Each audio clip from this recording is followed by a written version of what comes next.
Well, good morning, children. Ooh. Here we are again. Breaking news. Don't you hate it when you're watching like something on TV and it comes in with breaking news and it's never really breaking news? I actually have breaking news. I don't do videos halfway through the week like this ever in the 7 weeks of the history of doing these. But breaking news: plans for Record Store Day have been altered slash scrapped slash changed for 2020. Don't say that I didn't predict that there would be further changes. We kind of knew that June 20th was a sort of unattainable date at this point with all of the continual issues with reopening the economy. And this is not pertaining just to Pennsylvania, where we're located. Um, you have to remember Record Store Day is a global event. So we're talking other countries that may be having their own issues, their own lockdowns. So it's really not fair unless everyone can sort of participate. So apparently, behind the scenes at Record Store Day, they've been trying to come up with a plan to address these issues. So what we are getting today is the official announcement is going out. We're getting three what they're calling drop dates. So it's not going to be one big day event. You probably won't see a lot of bands playing in stores, especially at places like Amoeba or I don't know, would Rough Trade? Probably not.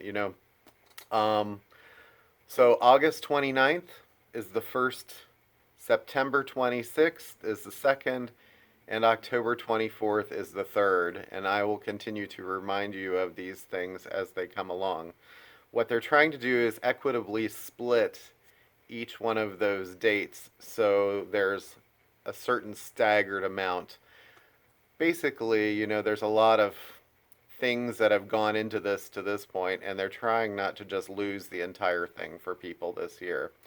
But again, a lot of this is based on government restrictions and social distancing. They're kind of branding this as RSD, as social distancing. Okay, catchy. One thing that they are changing is that people who sell online used to only be able to put those things up the following day. And now they're saying because we're staggering this and spreading this out, they're actually going to allow stores, to sell Record Store Day items beginning at 1 p.m. Eastern Time on those particular days.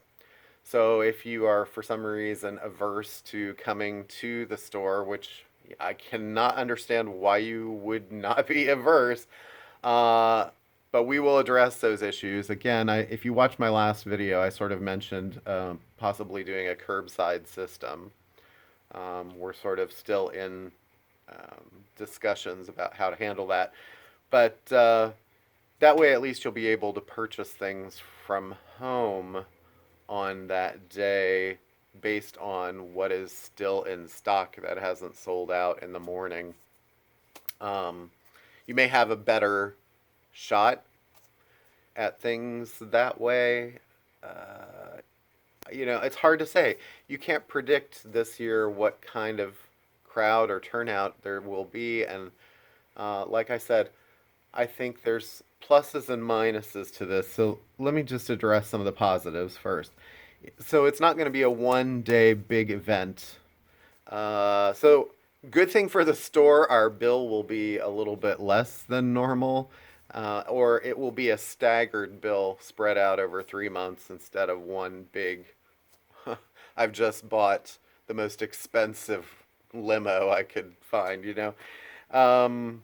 So I think from the turnout standpoint, that could be a good thing because people will sort of be more like keyed into what exactly they're looking for, and maybe it will cut down on the overall number of people at one time, which would definitely limit exposure. Now, if we're doing curbside, that really shouldn't be an issue anyway, because most of you will probably be in your cars and will be handling things that way while the initial wave of people is going on.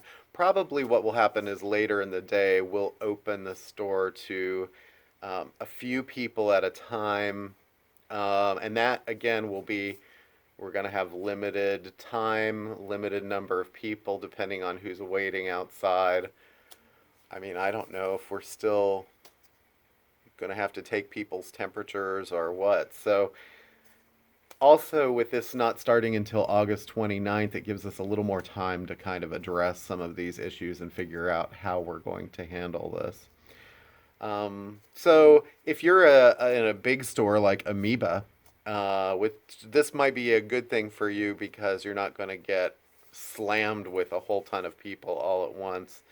Obviously, they're not going to be having big bands performing, but I don't know if you saw Amoeba recently started a GoFundMe, and they're asking for $400,000 in financing, and you think, well, um, are they in a lot more trouble than we thought they were in? Because I mean, they have to pay their staff and everything. I understand that, but I'm sort of, I haven't even really, just started considering doing that, and I may still do it. I've never done it for myself, so I'm kind of, I don't know. I don't like asking for help that way, but and then I don't have a staff really to pay the way they do, so I can sort of see that. But that seemed like an awful high goal. I know they've got more than one store, and they're big. Anyway, so how does this staggered release help us? I'm not really sure yet. I think it's good in keeping the flow of product with the regular releases so that it's kind of going over like a few months period instead of all at once. Plus, we'll be having a lot of titles that were bumped from this spring that will be coming out throughout the summer into the fall.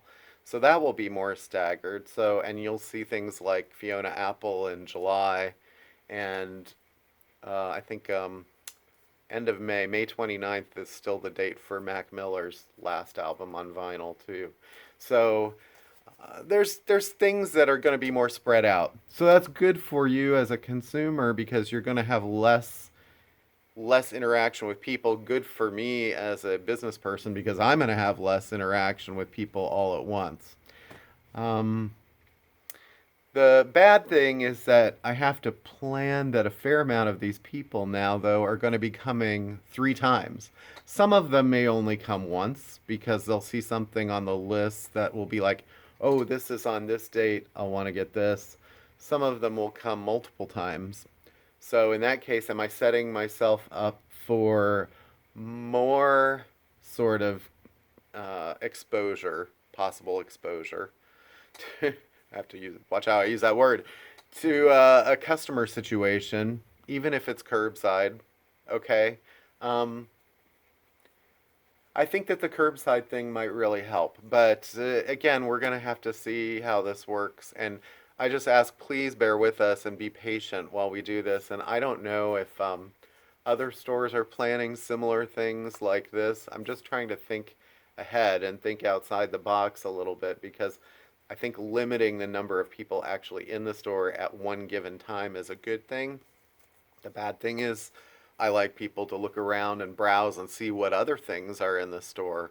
So it's a mixed bag. But I think what will happen is that we will really appreciate whatever kind of support we get. We do have, as I've mentioned before, our Discogs page is up now. The address is electric_avenue. You can find the page if you go to our Facebook page and look at the top, and there's a Shop Now button, and you can click that, and you can see the new product that we have in the store. I'm just starting to add a few other like used and vintage things in there. It's a long process, and just trying to keep the store running as it was during the whole shutdown was a big enough challenge that I've been just kind of sorry if I haven't gotten more used stuff up there yet. I've been really stressed out with a lot of other things, so it's just kind of a work in progress. But anyway, that's a way that you can either see what's here, or you can, and if you're wanting to do like a phone pickup order, I would definitely not order through the Discogs. Then just call me. Our number 610-692-3600, and I will try to get to the phone as soon as I can. Sometimes I may be on the other line. But those are ways of I can then remove it from the Discogs page and sell it to you directly, and then you don't have to pay the shipping and all that stuff. So I get a lot of questions about that. Anyway, let's see. So will with No Record Store Day 2020 as an official branded thing, Black Friday is likely in question too. We usually do Record Store Day, Black Friday Record Store Day, and you think with three in a row like this, August, September, October, it's kind of unlikely that there will be a November Record Store Day. My other feeling is that, they have so much product that's already sitting there that's just waiting to be sold to you guys. So taking on further projects of pressing and promoting, I mean, even the manufacturing side of things, I'm sure would be difficult because that's all been sort of shut down. So on the ground for now, I'm not sure how this will affect my ordering yet. I may have to cut or lower certain quantities due to my uncertainty of how interested you guys are. I have to think about the number of people that will be taking part and how many people might actually show up for these days. So the fact that I'm selling online now is kind of a plus. I mean, that's been sort of a saving grace, even though we're under threats constantly now of having the post office terminated, which I can't imagine is going to happen. But that's sort of one thing that's helping keep us alive. So please lobby for your post office to stay open. But I do want to encourage people's familiarization with the Discogs site. So use that Shop Now button to look, and then maybe if you haven't done this, if you're interested in Record Store Day sort of things, you don't really want to come on that day, although if we do curbside, that's a good alternative, right? But I think what you might want to do is sign up for PayPal, and I hesitate encouraging this sort of thing, although there's also credit card payments that Discogs will accept that we can accept too. I know this is a pain in the butt doing online ordering, and the whole online experience sort of negates the purpose of having a record store, right? Because it's so much about our personal contact and the relationships that we're forming with you guys. So, supporting us, I think, in the long run is why I'm saying this, because you just have to think that this has got to be a temporary solution. I mean, let's hope that Record Store Day 2021 is not in the same boat that 2020 is, but it's very hard to predict at this point. And I mean, we could be here next April in the same sort of situation. Probably not as bad from what the way they describe the waves of this virus, but so if you really want us to come back as we were here sort of before, I would kind of recommend at least maybe looking there and signing up for those things. And so at least you know or understand the process and are able to do like an online purchase if that's something that you prefer to do. So look, I would not use this as a first choice ever, as a way to do something. And I'm still thinking just doing curbside until 1 p.m. and then after that, maybe letting limited people in the stores. Still discussing the email system. I think what we might be considering is starting like opening an email portal at like 24 hours before the night before, just so you can have a time stamped point in line as to when the emails are coming back to us. Still have to figure out how we're going to handle picking your order, knowing what you're going to want. So when those lists come out, the staggered lists, as they're going to break them up, you probably want to go to the Record Store Day websites and just see what's being made available for this particular date. It's going to be interesting, especially on top of all of the other releases coming out normally and the ones that were pushed back. Do I want to do this 3 times in the fall? Is the main question. Not really. I mean, it's a big enough challenge doing it once. And I know that it's not going to be on the level as once. It probably will be more like a Black Friday sort of thing. But even that, to do it 3 times, 1 month after the other, is sort of difficult. So I'm encouraging, send in sort of a wish list or something. You can do it through Facebook Messenger or email, just so I have a general idea of what people are kind of looking for. If I can't get everything on the list, at least it's good to know sort of what people are looking for so I can focus on those things.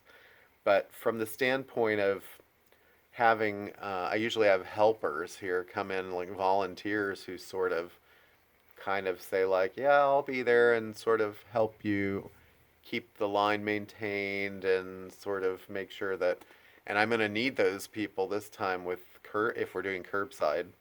Um, it's kind of a lot to expect them to come 3 times to do this. So if you have a staff of people that you're paying, that's one thing, but it's going to be a challenge, and it's all sort of like, all I can say is, please be patient while we go through this learning curve, and we'll do the best that we can.